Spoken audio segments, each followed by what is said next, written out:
Welcome to the lecture number 16 of Introduction to Software Engineering. In the previous lecture, we have covered the GRASS patterns.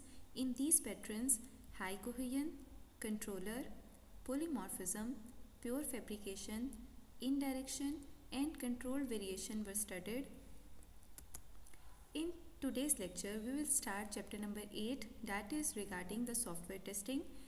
In this lecture, I will cover 3 topics of the software testing chapter.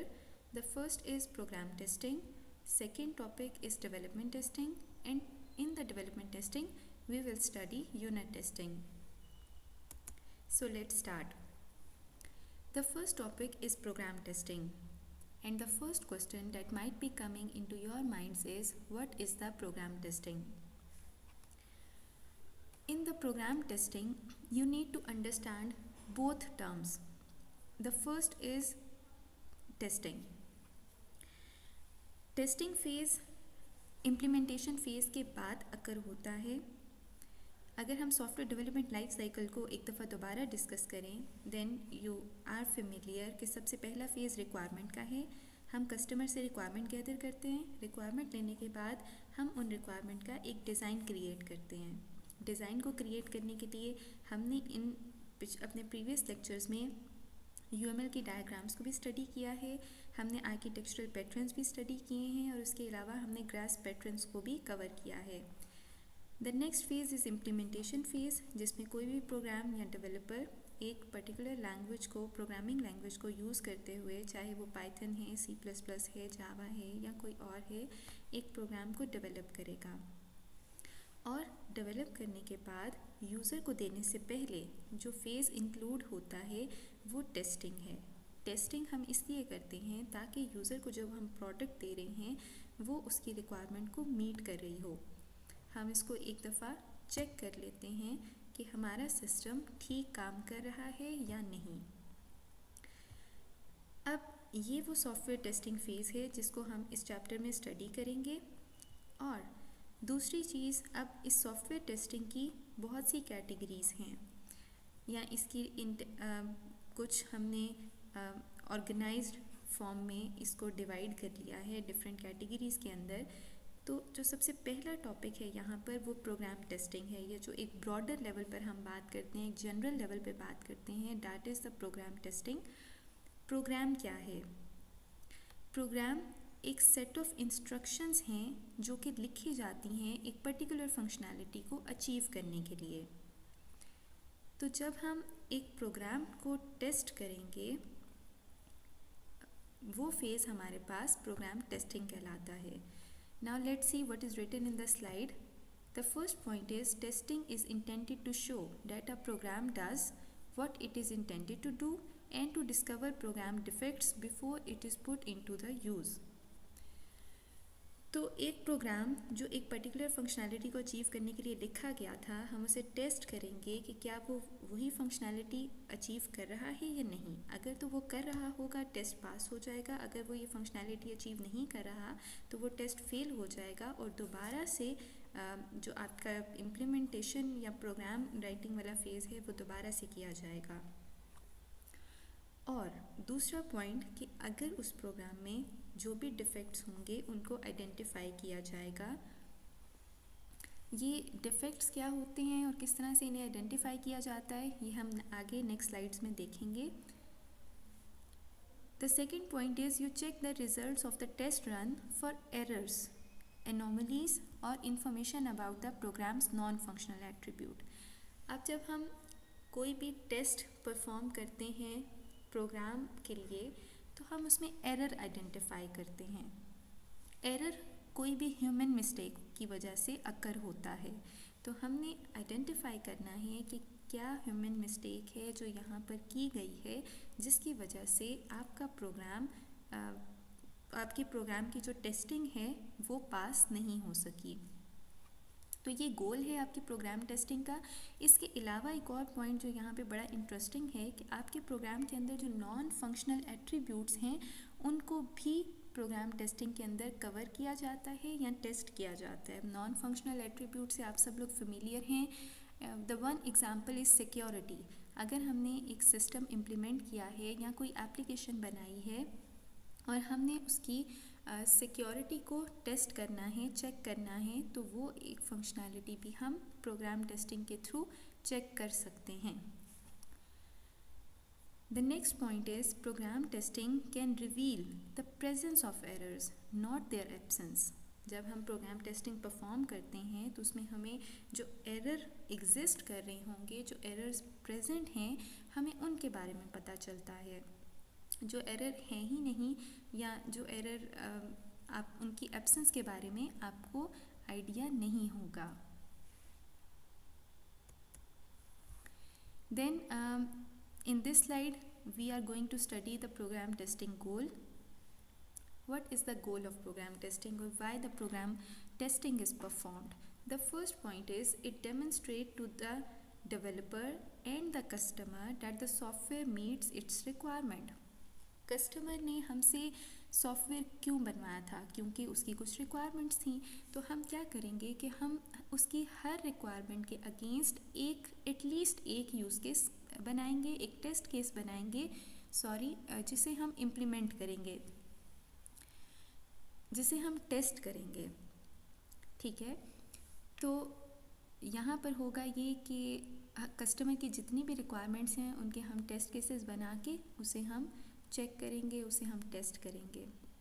या फिर जब developer ने एक application बना कर दी तो उस application में जितने भी फीचर्स होंगे उन सब फीचर्स के लिए हम टेस्ट केस लिखते हैं और टेस्ट केस लिखने के बाद उसकी पास या उसका फेल जो भी रिज़ल्ट है उसको एनालाइज करते हैं. Then the second goal is to discover the situations in which the behavior of the software is incorrect, undesirable or does not conform to its specification. अब कौन से ऐसे बिहेवियर हैं जो इनकरेक्ट हो सकते हैं, अनडिज़ायरेबल हो सकते हैं, जो सॉफ्टवेयर की स्पेसिफिकेशन या रिक्वायरमेंट से कंफॉर्म नहीं करते. फॉर एग्ज़ाम्पल, अगर आपका सिस्टम क्रैश हो जाए, अगर आपका सिस्टम डाटा एंट्री ठीक से नहीं कर रहा, अगर आपका सिस्टम डाटा करप्ट कर रहा है, तो बहुत सारी ऐसी एक्टिविटीज़ हो सकती हैं जो कि सिस्टम के बिहेवियर के लिए एक्सेप्टेबल नहीं हैं. उन तमाम सिचुएशंस को टेस्टिंग के अंदर या प्रोग्राम टेस्टिंग के अंदर हम आइडेंटिफाई करते हैं, उनको हम एक्सट्रैक्ट कर रहे होते हैं इस इंफॉर्मेशन को. Then in this slide you will came to know the first goal and the second goal which we have studied in the previous slide. The first goal leads to the validation testing. हमने कहा कि जो customer और developer basically check कर रहे होते हैं कि आपके सॉफ्टवेयर की जो रिक्वायरमेंट्स हैं उनके मुताबिक आपका सिस्टम बना है या नहीं बना. तो इस गोल को अचीव करने के लिए हम यूज़ करते हैं वैलिडेशन टेस्टिंग को. अब हम प्रोग्राम टेस्टिंग के अंदर इसकी दो टाइप्स को पढ़े हैं. प्रोग्राम टेस्टिंग के हमने दो गोल स्टडी किए, उन दो गोल्स की वजह से हम दो तरह की टेस्टिंग पे मूव कर गए हैं. पहली जो टाइप है टेस्टिंग की, this is the validation testing, जिसमें हम ये देख रहे हैं कि सिस्टम वही परफॉर्म कर रहा हो, वही एक्टिविटीज़ या वही फीचर्स हों उसके जैसे कि कस्टमर ने मांगे थे, और वो जो फीचर इम्प्लीमेंट किया गया है वो वही काम करता हो जैसा कि उसको करना चाहिए. जैसे लॉगिन का फीचर है अगर सिस्टम में, तो लॉगिन का मतलब है कि वो यूज़र नेम लेगा, पासवर्ड लेगा और उसके बाद लॉगिन कर देगा. तो इस तरह की टेस्टिंग को हम वैलिडेशन टेस्टिंग कहते हैं. You expect the system to perform correctly using a given set of test cases that reflect the system expected use. System का एक्सपेक्टेड यूज़ तो यही है कि जब हम इसे यूज़र नेम दें और पासवर्ड दें तो उसे लॉगिन करना चाहिए. तो अब हम वैलिडेशन टेस्टिंग में क्या करेंगे, जब हम करेक्ट यूज़र नेम और करेक्ट पासवर्ड प्रोवाइड करेंगे तो सिस्टम मस्ट लॉगिन, और सिस्टम जब लॉगिन कर लेगा इसका मतलब ये है कि उसने वैलिडेशन टेस्टिंग पास कर ली है.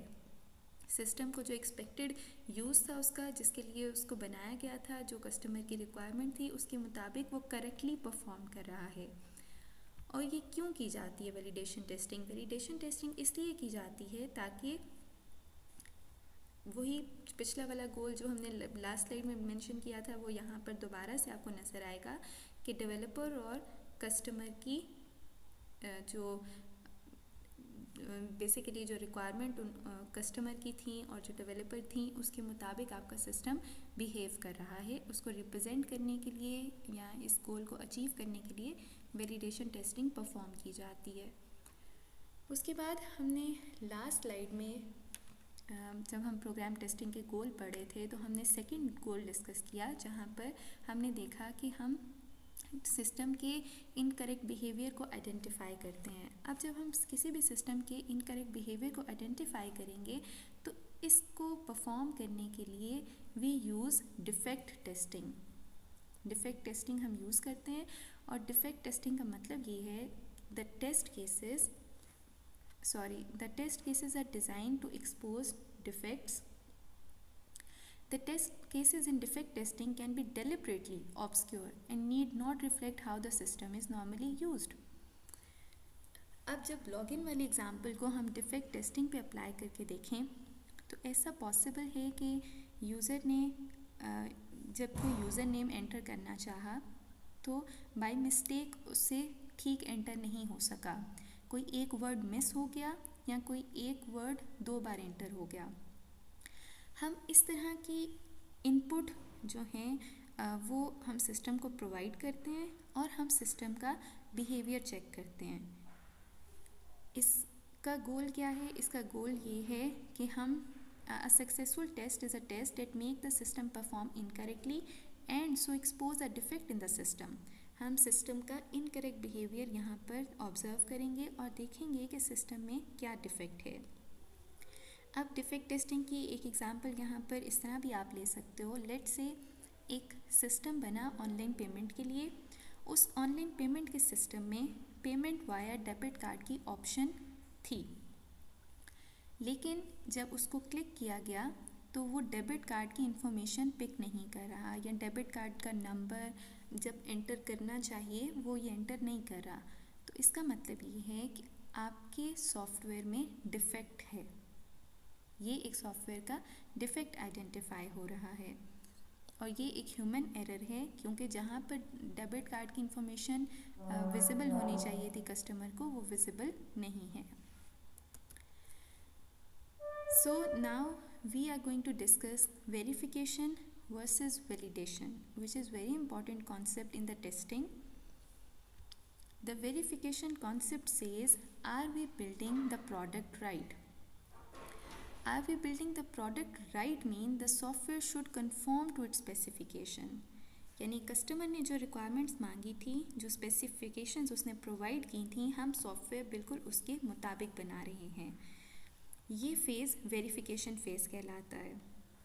वैलिडेशन फेज़ आपको बताता है are we building the right product. This mean कि सॉफ्टवेयर को जो एक पर्टिकुलर फंक्शनैलिटी परफॉर्म करनी चाहिए, क्या वो यही कर रहा है। जिस तरह यूज़र नेम, हम लॉगिन की एग्जांपल दोबारा से यहाँ पे कंसीडर करते हैं, तो यूज़र नेम और पासवर्ड दोनों इन्फॉर्मेशन अगर प्रोवाइड की जाएंगी तब सिस्टम लॉगिन होना चाहिए। लेकिन अगर ऐसा है कि कोई भी यूज़र है, लेट्स से ABC कोई यूज़र है, उसने सिर्फ यूज़र नेम एंटर कर दिया और पासवर्ड एंटर नहीं किया, उसके बाद जब वो लॉगिन को क्लिक करता है तो उसका सिस्टम लॉगिन हो जाता है। दिस रिफ्लेक्ट कि आपने सिस्टम ठीक तरीके से नहीं बनाया।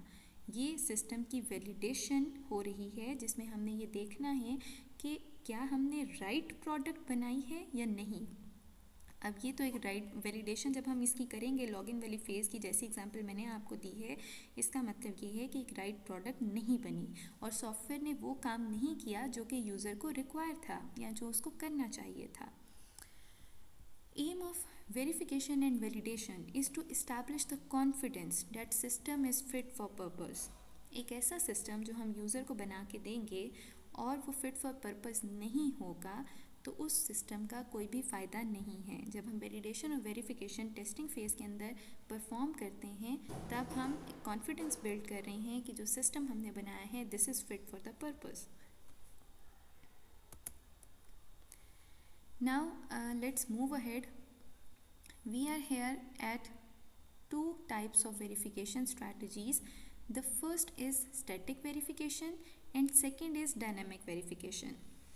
Now in this slide you can see that verification are of two types, or there are two categories of verification. The first is static verification. It says that it is concerned with analysis of the static system representation to discover the problems. हम system representation की analysis perform करते हैं, क्यों तक, ताकि हम जो भी उसमें प्रॉब्लम्स हैं उनको डिस्कवर कर सकें। और इस तरह की स्टैटिक वेरिफिकेशन को हम सॉफ्टवेयर इंस्पेक्शन बोलते हैं।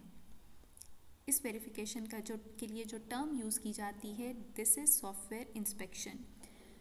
डायनामिक वेरिफिकेशन क्या है? Dynamic verification is concerned with exercising and observing the product behaviour, जिसमें हम एक प्रोडक्ट को एग्जीक्यूट करके उसका बिहेवियर एनालाइज करते हैं या ऑब्जर्व करते हैं, और डायनामिक वेरिफिकेशन को हम सॉफ्टवेयर टेस्टिंग बोलते हैं। अब it is interesting to know what is the difference between software inspection and software testing using this diagram. In this diagram you can see that there are different phases of software development: requirement specification, software architecture, UML design, database schemas and program. We can statically use these system representation to discover the problems. हम requirement specification की inspection कर सकते हैं, software architecture की inspection कर सकते हैं, UML design model की इंस्पेक्शन परफॉर्म कर सकते हैं। इन सब इंस्पेक्शंस को करने के लिए हमें सिस्टम को एग्जीक्यूट करने की ज़रूरत नहीं है। लेकिन इसके कंट्रास्ट में जब हम टेस्टिंग परफॉर्म करेंगे तो टेस्टिंग के लिए वी नीड अ प्रोग्राम जिसे हम एग्जीक्यूट कर सकें, या फिर हमें एक सिस्टम प्रोटोटाइप की ज़रूरत होगी जो सिस्टम के बिहेवियर को रिप्रेजेंट कर रहा हो या जो एग्जीक्यूटेबल हो। तो इन दो केसेस में हम टेस्टिंग परफॉर्म कर सकते हैं, जो कि एक डायनामिक वेरिफिकेशन है, और बाकी इन तमाम फेजेस में स्टैटिक सिस्टम रिप्रेजेंटेशन को यूज़ करके हम सॉफ्टवेयर इंस्पेक्शन कर सकते हैं ताकि हम प्रॉब्लम्स को डिस्कवर कर सकें।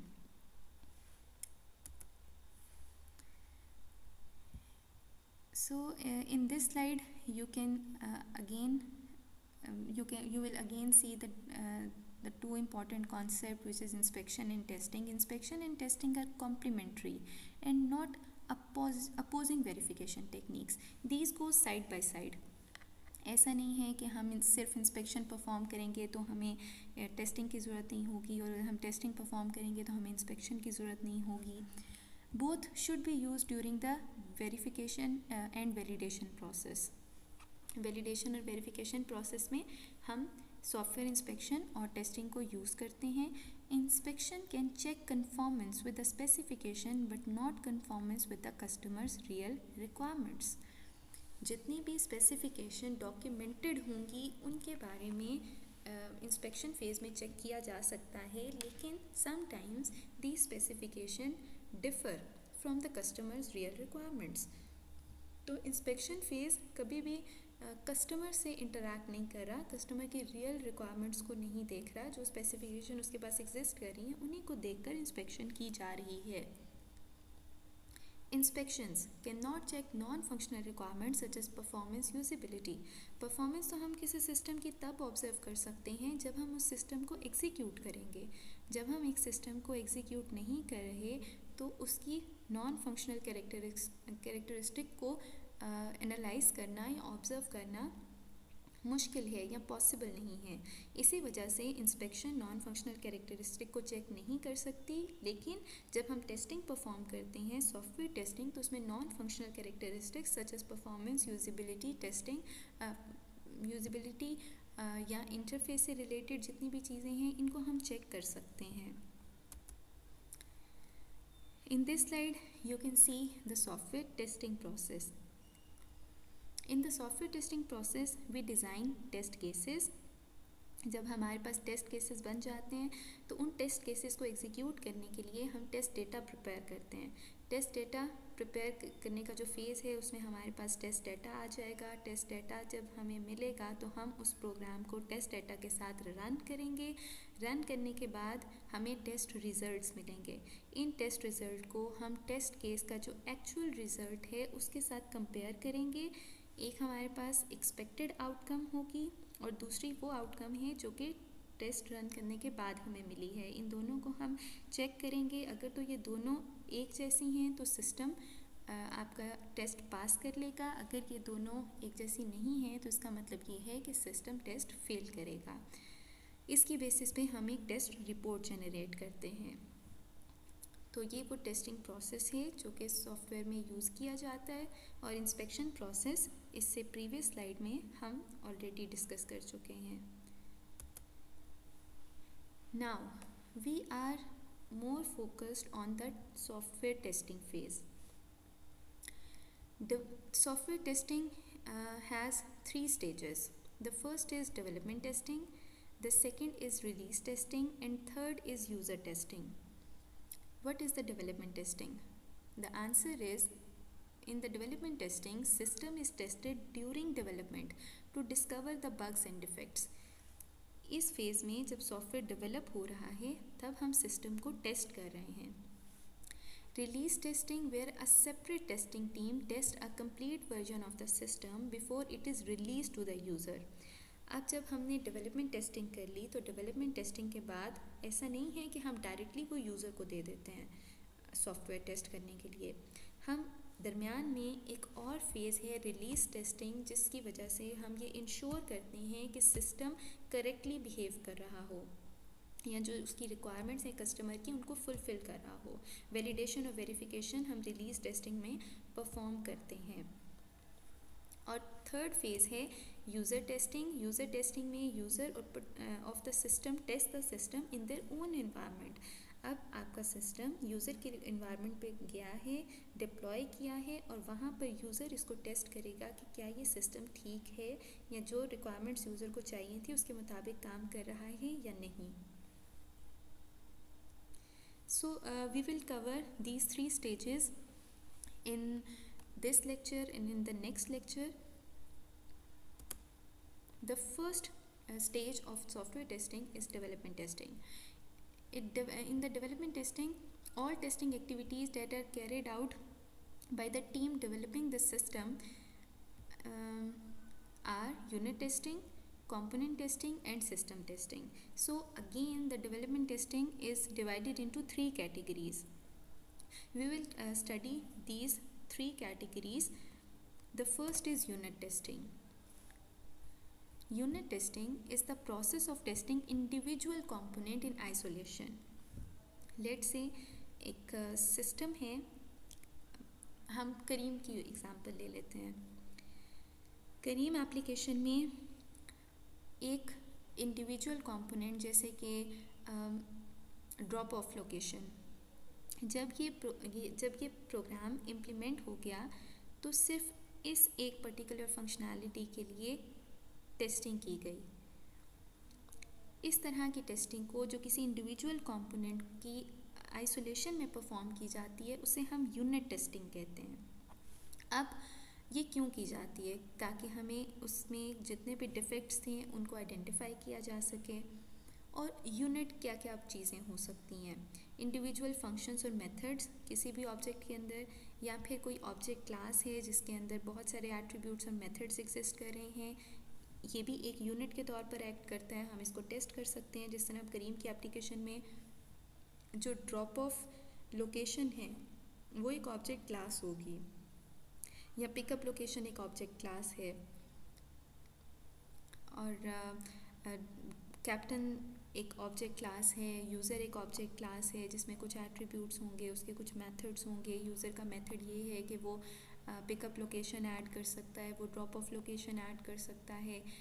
तो इसी तरह बहुत सारी ऑब्जेक्ट क्लासेस हैं जिनमें कुछ एट्रीब्यूट्स और मेथड्स एग्जिस्ट करते हैं। आपने क्लास डायग्राम में भी स्टडी किया था और इवन आपने ऑब्जेक्ट ओरिएंटेड के कोर्स में भी स्टडी किया होगा कि एक ऑब्जेक्ट क्लास को जिसके अंदर बहुत से एट्रीब्यूट्स और मेथड एग्जिस्ट करते हैं, ये एक यूनिट के तौर पे काम करती है। हम इसको यूनिट टेस्टिंग में यूज़ कर सकते हैं।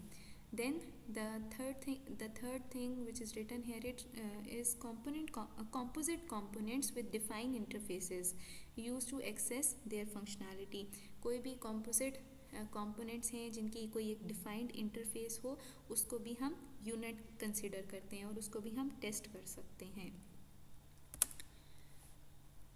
अब जो हमने लास्ट स्लाइड में देखा कि कोई भी इंडिविजुअल फंक्शन या मेथड या कोई ऑब्जेक्ट क्लास जिसमें कुछ एट्रीब्यूट्स होंगे और मेथड्स होंगे या फिर एक कंपोजिट कंपोनेंट्स जिनकी एक डिफाइंड इंटरफेस होगी, ये तीनों यूनिट के तौर पे एक्ट करते हैं.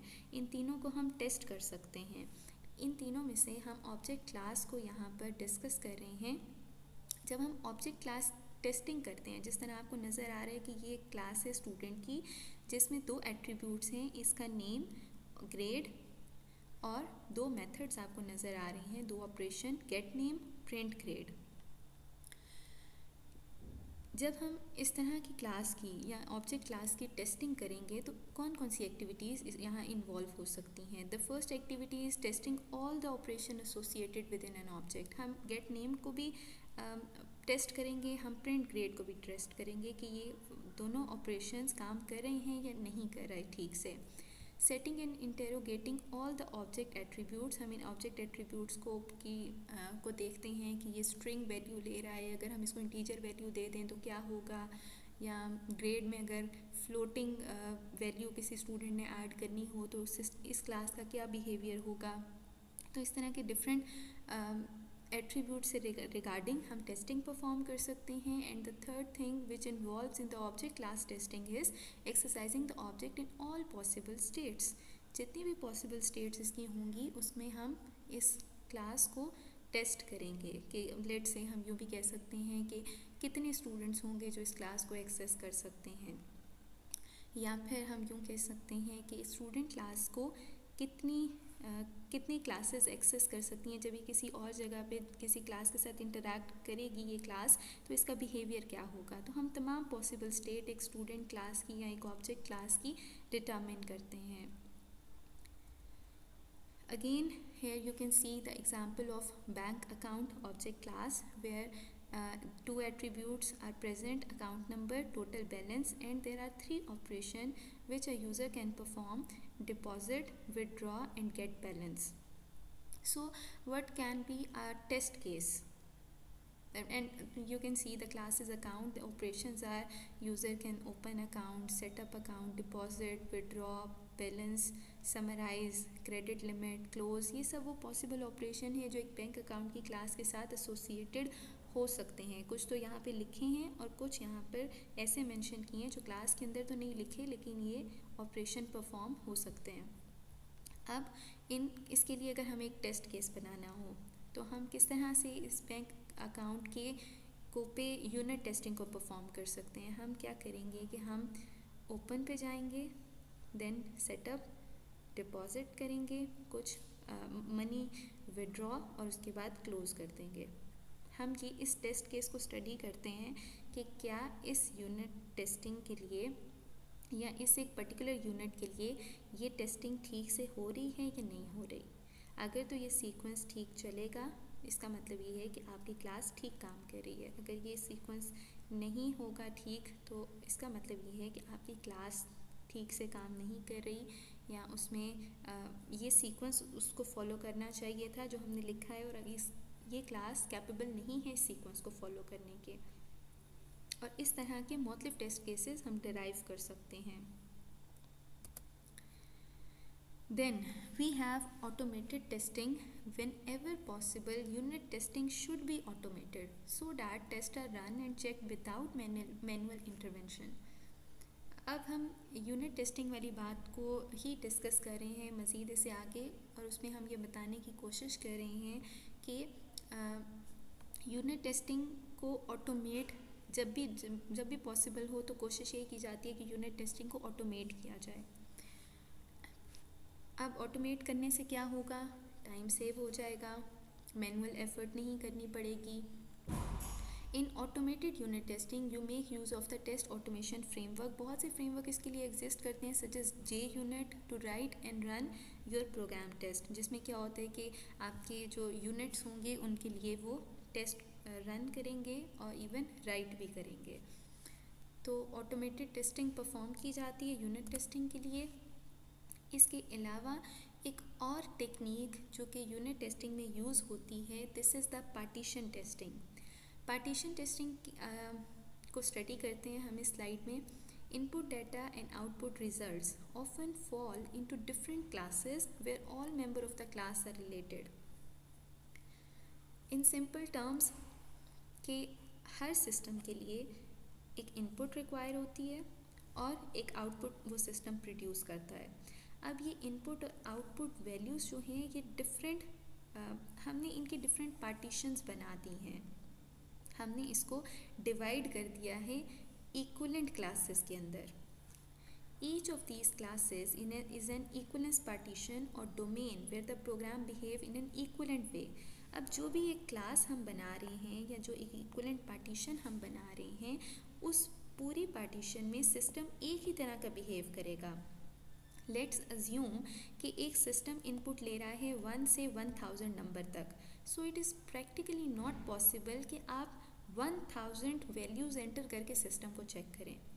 तो अपनी कन्वीनियंस के लिए हम उसकी इक्विवेलेंट पार्टीशंस बना देते हैं या उसकी डिफरेंट क्लासेस बना देते हैं।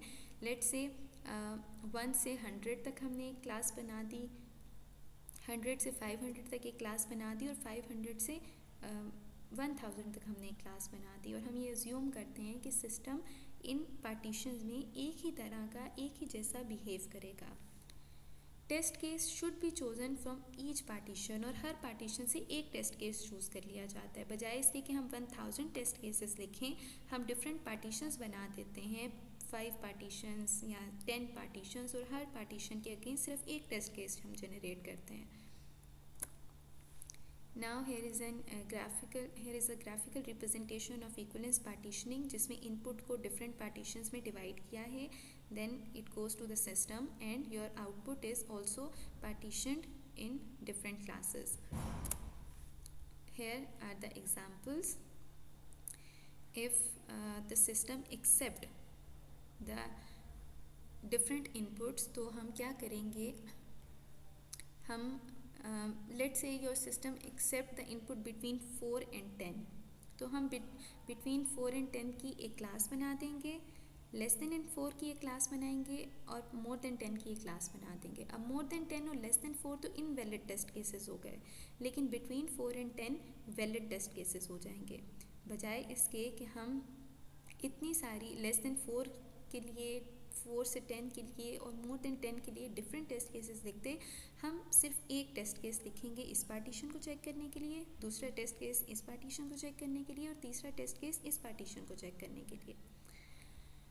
Then again if your system is accepting the input between different ranges, तो हम उसके लिए कुछ इनवैलिड टेस्ट केस बना रहे हैं। इस आपकी जो लोअर लिमिट है उसके लिए, अपर लिमिट के लिए, और एक उसकी वैलिड लिमिट के लिए। And here is also an example of order pizza. If this is accepting the range between 1 to 10, तो हम 1 से 10 के लिए एक टेस्ट केस लिखेंगे, लेस देन 10 के लिए एक दूसरा टेस्ट केस लिखेंगे और मोर देन 10 के लिए हम एक तीसरा टेस्ट केस लिख सकते हैं। और इसमें हमारे पास जो वैलिड टेस्ट केस होगा वो वैलिड बिहेवियर को चेक करने के लिए वो 1 से 10 के दरमियान में होगा, और इन वैलिड टेस्ट केसेस जो होंगे वो लेस देन 1 और मोर देन 10 होंगे, क्योंकि हम सिस्टम का डिफेक्ट भी चेक करना चाह रहे हैं और हम उसका वैलिड बिहेवियर भी चेक करना चाह रहे हैं। So in this lecture we studied the testing process, which includes the program testing. Then in the program test in different stages of testing, we studied the first stage, that is the development testing, and in development testing we covered the unit testing. In the next lecture we will study the component testing and system testing. Also we will study the release testing and user testing. Thank you for listening, class. If there is any query, we can discuss in the live session. Allah Hafiz.